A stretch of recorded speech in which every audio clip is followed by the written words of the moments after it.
What's going on, YouTube? In this day and age, sports sedans are a dying breed, especially ones on the affordable end of the spectrum. That's why the Stinger made such a splash when it came out last year. And it's also why we're excited to be checking it out personally for the first time. Now, we usually do review fully loaded models, but this specific Stinger is actually the base 2-liter model, which is particularly intriguing since it really doesn't cost any more than your average midsize sedan. But anyways, we do want to take a moment to thank our friends at Cartown Kia for giving us access to the Stinger. And if you're in the market for any new Kia, be sure to stop by their dealership or visit them via their website, which we provided a link to in the video description. So with all that said, let's see if even this base model lives up to the Stinger hype.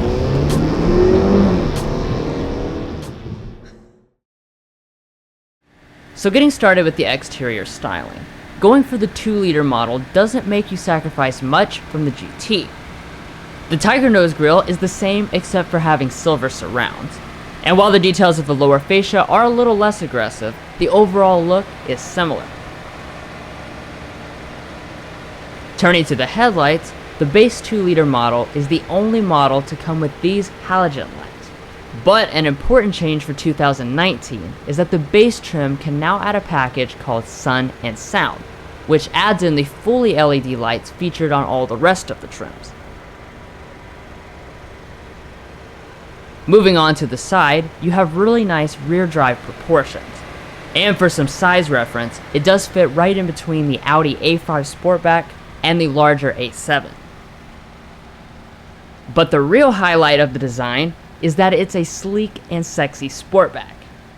That, combined with the wide rear end, make things look really sporty. And again, you don't see many changes from this base model to the GT. You still have the aggressive rear diffuser with quad exhaust outlets, built-in spoiler, and fundamentally the same taillights except for the incandescent turn signal. But overall, Kia has done a really impressive job with this design, and it's definitely appreciated that they don't penalize you even if you go for the base 2-liter engine. Now, the wheels are actually another thing that Kia did to make the base model more appealing. Last year, these 18-inch contrast alloys were reserved for the premium, but this year they've been brought down to the base model as well. And then of course on the GTs you do get larger 19-inch alloys. Heading up to the mirrors, on the 2-liter model they are body colored, heated, power folding, and as another 2019 addition, blind spot monitoring with rear cross traffic alert is now standard across the board. Now, as far as all your other safety systems, last year DriveWise could be added optionally to the base model, but this year that's been dropped. So for 2019, only the premium will come standard with forward emergency braking, lane keeping assist, adaptive cruise control with stop and go, and automatic high beam headlights.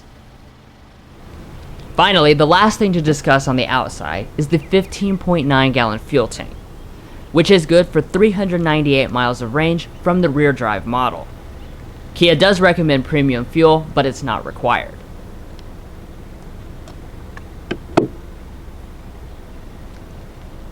Well, that covers the sleek exterior, so now let's go ahead and get inside and see if the base model's cabin is just as nice.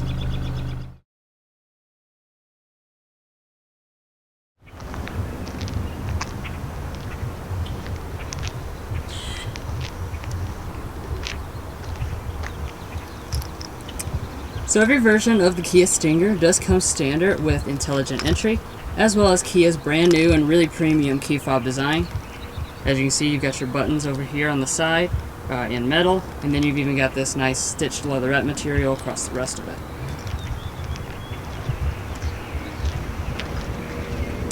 To get inside the vehicle, Kia does not have a sensor behind the handle, so you just press the button. And when you do, you will notice that the mirrors will come out, and that is standard equipment across every single trim.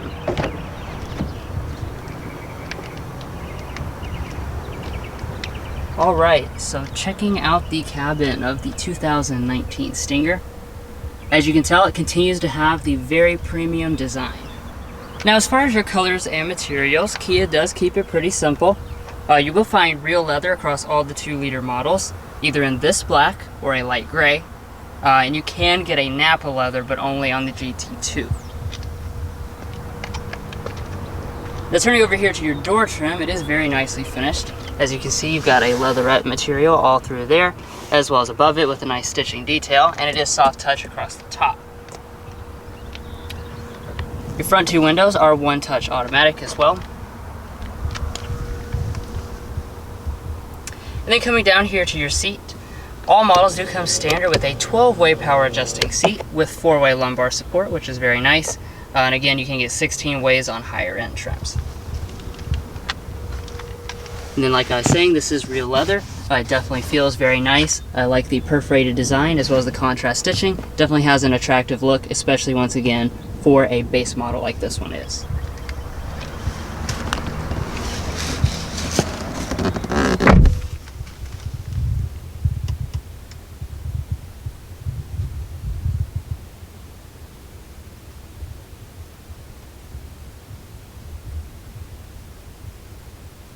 So like I already said, the design carries over from last year, so you continue to have a very German look, kind of halfway between an Audi and a Mercedes, and it is backed up by very nice materials. So across your upper dash, you do have a soft touch plastic with some real stitching across it, and then all through this middle portion, you have a leatherette material that passes all through here. This area here is real aluminum. And then dropping down here to the middle, you have the whole center console covered in a nice looking piano black trim. And of course, everything does fit together very nicely. Across every model, you do have standard push button start.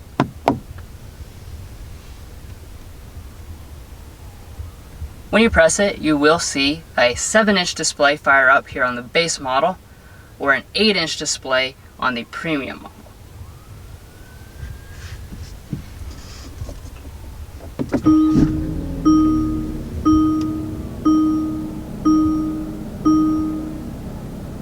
Now checking out the gauges over here, as you can see, they've got a nice sporty finish, and we do have the 3.5-inch multifunction display here on the base model. However, if you go for the premium model, it's going to be a 7-inch display. That being said, it does contain all the standard affair information, so you can just use this button here on the steering wheel to cycle through your various settings, including things for your driver's assistant, as well as your typical things like your miles per hour, drive mode, fuel economy, etc. Then coming back here to the steering wheel, of course you do have electric power assisted steering, and you will find a leatherette steering wheel across all models. Like I was saying, you've got your typical affair of buttons here. This is for your phone, audio, and voice commands. And then on this side for your cruise control as well as your multifunction display. Up here you will find rain sensing wipers if you go for the premium model.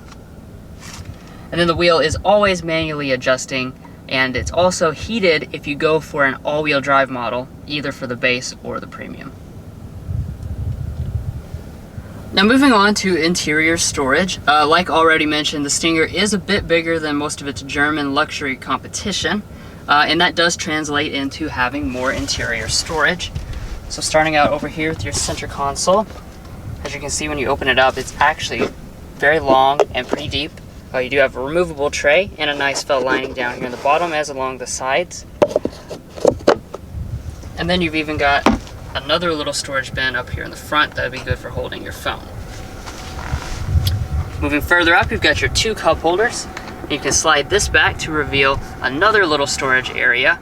And this one contains your charging USB, traditional USB, aux jack, and 12-volt outlet. Now, one of the new features for 2019 is that on the premium trim, you'll now have wireless phone charging.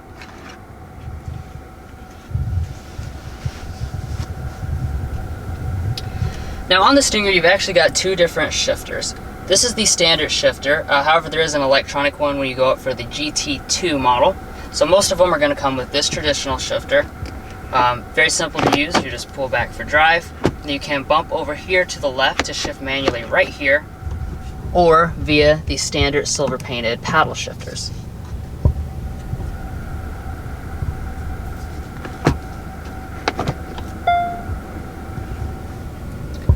Heading into reverse, of course we do have a standard backup camera, and as you can see we also have active trajectory. But one of the really nice things I want to point out is that even this base model comes with front and rear parking sensors. But if you want a 360-degree camera, that will only be available on the GT2.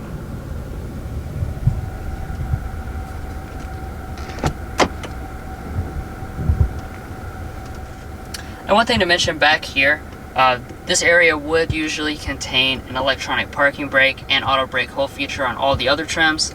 But here on this base model, you have a traditional foot activated brake. Now right here on this knob, this is your drive mode select. As you can see, you actually have quite a few different modes. We have a smart mode, an eco mode, a comfort mode, a sport mode, and also a custom mode where you can obviously customize different characteristics to your liking.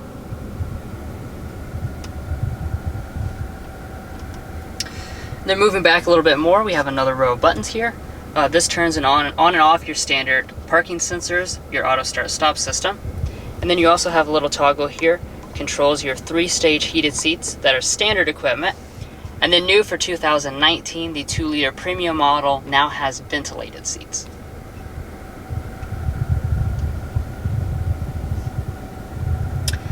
Now moving on up here, we have a dual zone automatic climate control system. It is standard equipment. So you just have these two knobs here, and when you make adjustments, the changes appear right up there on the screen. Additionally, you can go into your apps, and you can also make this bigger so you can see it a little better. But every control is located down here, so it's very ergonomically friendly. Alright, so our next stop up the stack here is our audio system. Now here on the base model, we have a 6-speaker audio system. However, when you go for the premium model or the new Sun and Sound package on the base model, you will get a 720 watt 15-speaker Harman Kardon sound system. But anyways, let's go ahead and take a sample of this bass system.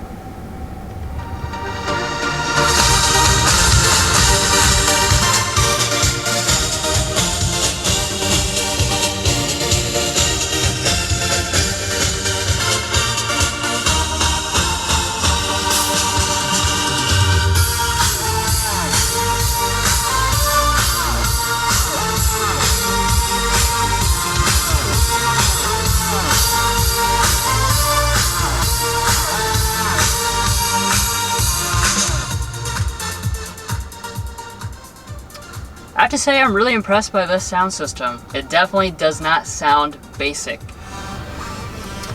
Anyways, that brings us up here to our UVO system. So let's go ahead and take a quick look. So like I already mentioned, this is the standard 7-inch display. It is still a touchscreen just like the 8-inch display. However, just everything's a little bit smaller here. So on your UVO system, you will find this home screen with all of your apps populated on it. And you can click into these shortcuts to go into anything really quickly, like your standard Bluetooth audio.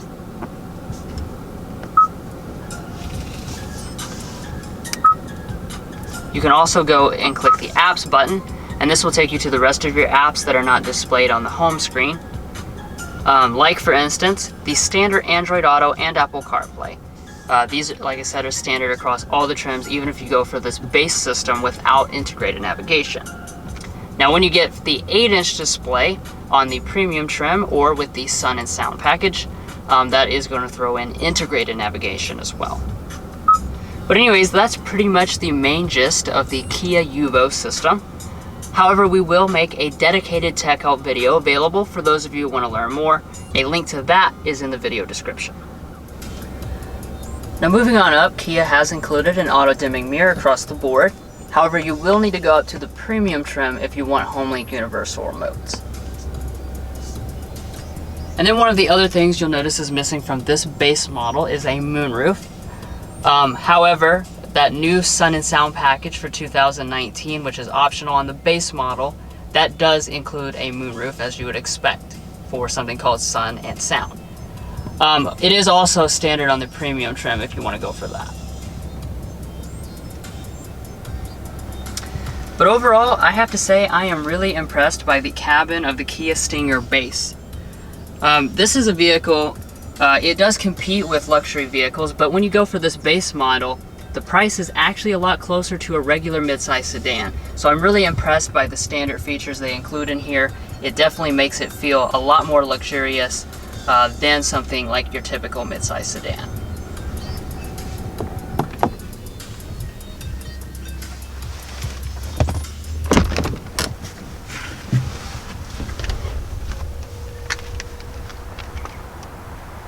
But anyways, now I'll go ahead and hand it off to Mason, who will finish up the rest of the cabin.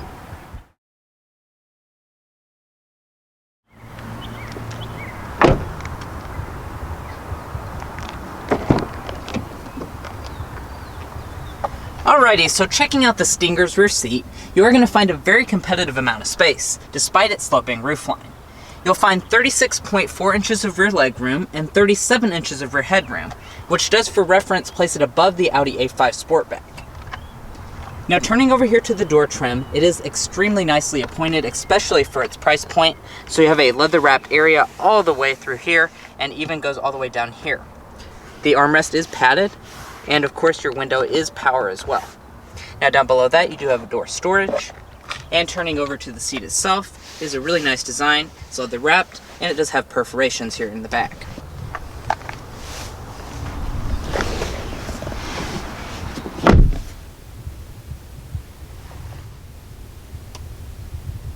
Now here in the center you will find a lot of features for its class. So you do have standard rear vents across all models, and you can also adjust your temperature back here. Now you will also find a 12-volt power outlet, as well as a smart charging USB port as well. And it is worth mentioning that on the GT2 you would also find rear seat heating. Now coming over to the armrest, it does fold down nicely. It's leather wrapped and has cup holders in the end.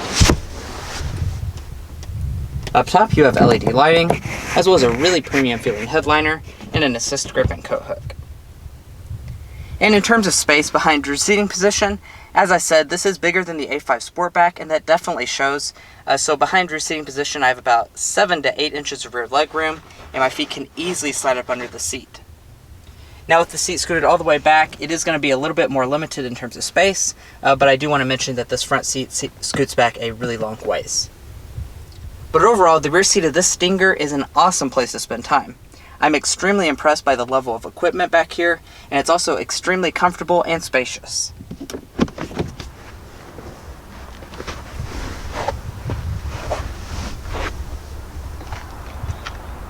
Now, of course, you can fold the seats, so all you have to do is locate this little lever, and they will fold right down.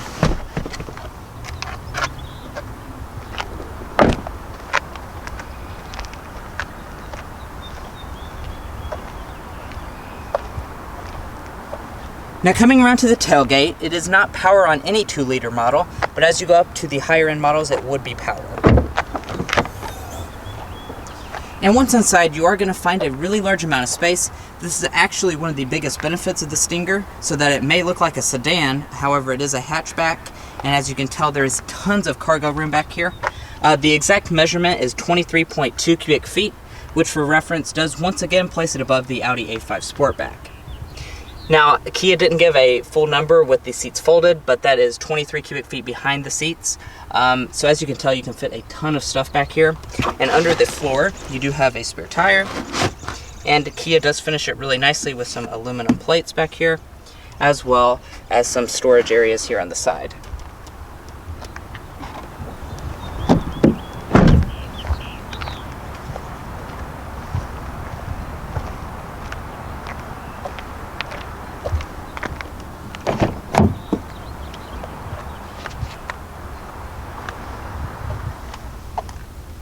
Now coming over to the passenger seat, you will notice it's that same lovely design, and it is also 8-way power adjusting as standard equipment.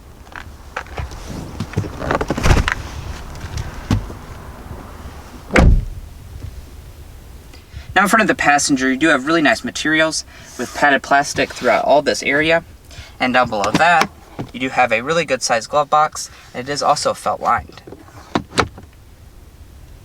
Up top, you have a sun visor with a mirror and light. It's LED, and it does also detach and extend. But anyway, guys, that sums up all the rear features of the Stinger. So now let's go ahead and get it on the road and see how that 2-liter engine performs.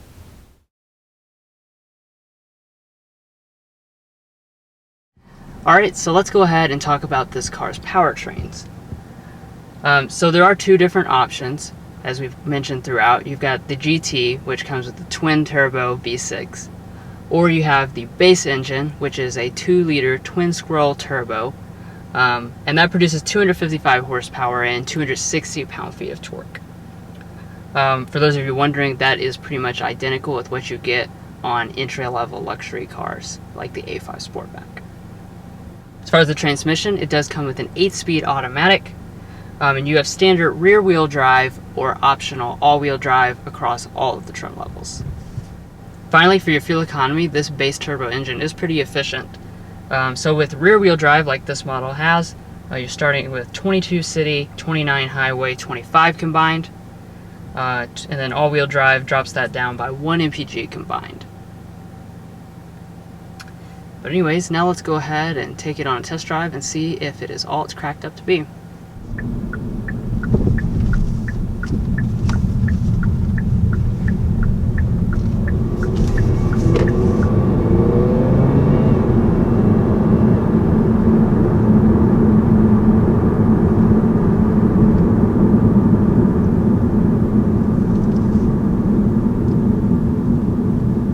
So upon first acceleration in the Kia Stinger 2.0, definitely feels really good off the line. You can definitely tell there's plenty of torque and plenty of power.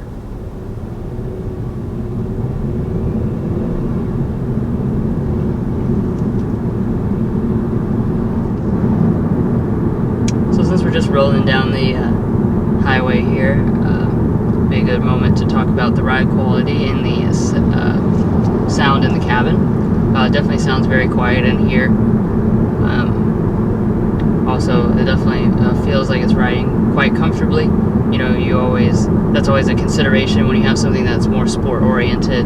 You also have to be checking, I guess, to make sure it doesn't have like a rock hard suspension that's going to break your back. And it's definitely feeling very comfortable just cruising down the road here. Yeah, and this is a very rough road, and it's definitely handling the noise very well. You know, and if you hit a bump, it really doesn't transfer into the cabin. The seats are really comfortable. So just riding down the highway here, I don't think you're really going to notice that this is too much sportier than anything else that you would ever drive.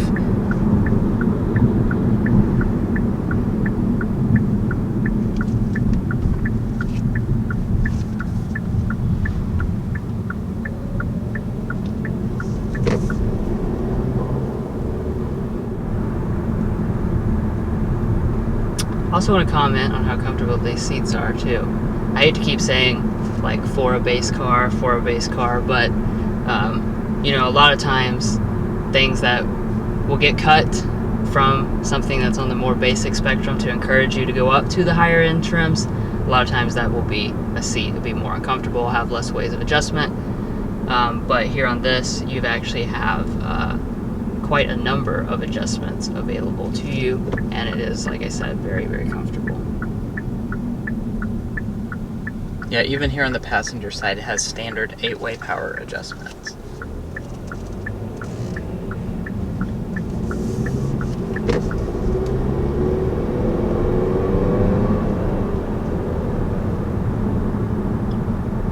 Such a peppy engine.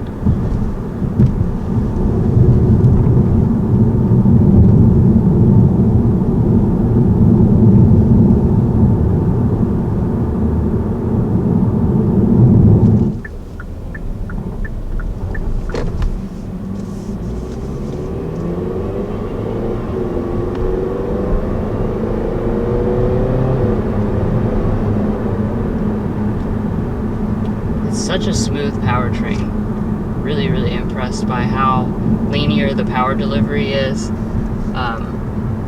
Like I said, there's like no noise, harshness, vibrations. It's extremely smooth. The transmission fires off shifts very quickly, and you practically can't feel them at all. Yeah. And the engine in this 2-liter model is definitely on the quieter side. So if you want something with more noise, more drama, of course more power, then you've got the turbo available, twin turbo, 365 horsepower engine available to you.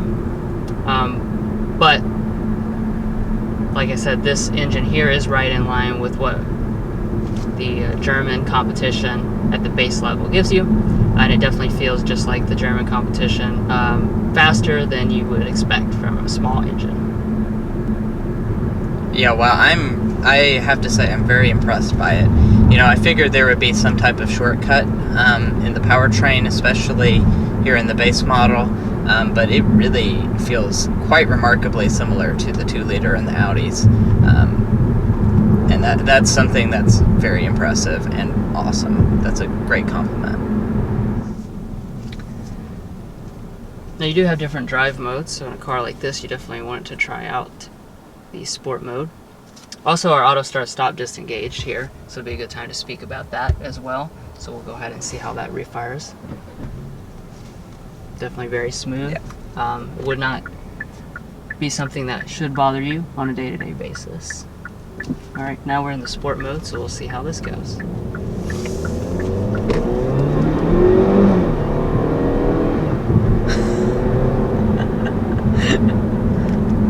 Yeah, I mean, this is really putting a smile on my face. This is a lot of fun. It really, really is. We keep talking about the competition. The A5 Sportback is what comes to my mind, and I'm actually going to say this is more fun than the A5 Sportback. Of course, this is a very German-inspired vehicle. It is a Korean car from Kia, but the dynamics were tuned by Albert Beardman, as you probably know from different reviews you may have seen. And you can definitely tell it's definitely got that BMW influence in the steering. Really, really tight, especially now that we're in the sport mode. It just has a very, very satisfying tightness to it. You can definitely tell exactly where the wheels are placed. It's very confidence-inspiring. And the chassis is extremely balanced, corners very flatly. But I have to say, the dynamics of this car are spot on. I mean, Kia is they're really showing up here. They're showing some brands that are supposedly more experienced. They're showing them how it's done.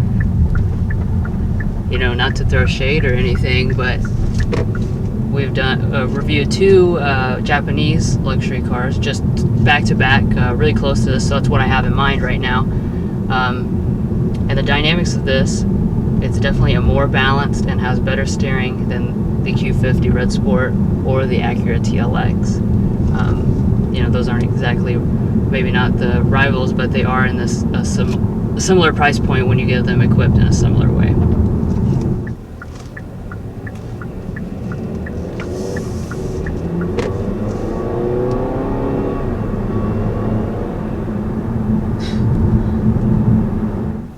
Give the manual paddle shifters a feel as well, see how responsive they are.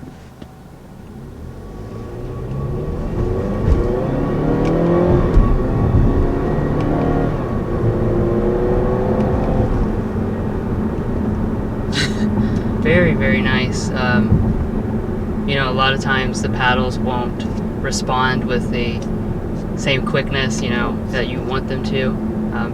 This is really, really fantastic. It definitely is responding exactly the way that you want them to immediately.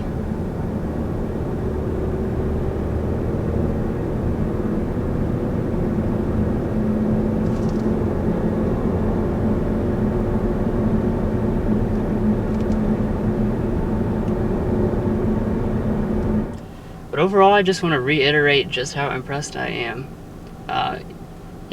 It's challenging to make a really good all-around sports car. You can go too far one way or the other. It can be too soft, the steering can suck, the suspension can be too loose, or you can go the opposite way and make it really unlivable on a day-to-day basis. And I'm super impressed by this 2-liter turbo model. This is the very base model. Like I said, it barely cost any more than just an average mid-size sedan. And this is a very everyday livable sports sedan. It's definitely very fun to open up, to go fast, and to canyon carve or whatever. but you can also kick it into the comfort mode, drive down the highway. It's got a smooth suspension, a comfortable ride, very nice seats. I have to say, if you're looking for in the upper class, a luxury car, come on down and look at the Stinger. But if you're also looking at a lower end model, like a Honda Accord or something, I think you'll find that this is a substantially more upscale experience and definitely a lot more sporty than what you'll find in those cars.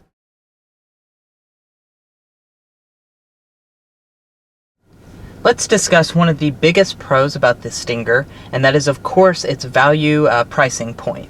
So for the very base model, which is what we have here, that starts at $32,990.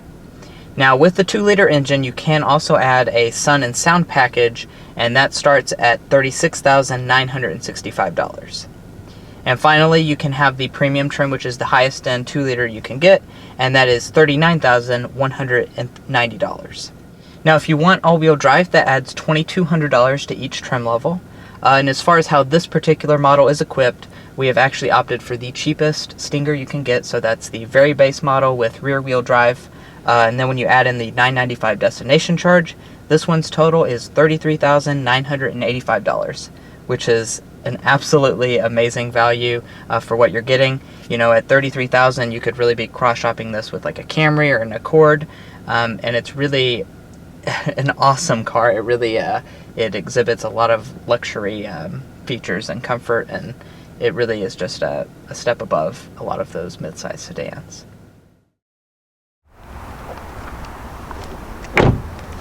Well guys, we hope you enjoyed watching this in-depth look at the 2019 Kia Stinger 2-liter turbo. Please hit those like and subscribe buttons if you haven't already, and we'll catch you next time as we sample more of the latest automotive delicacies.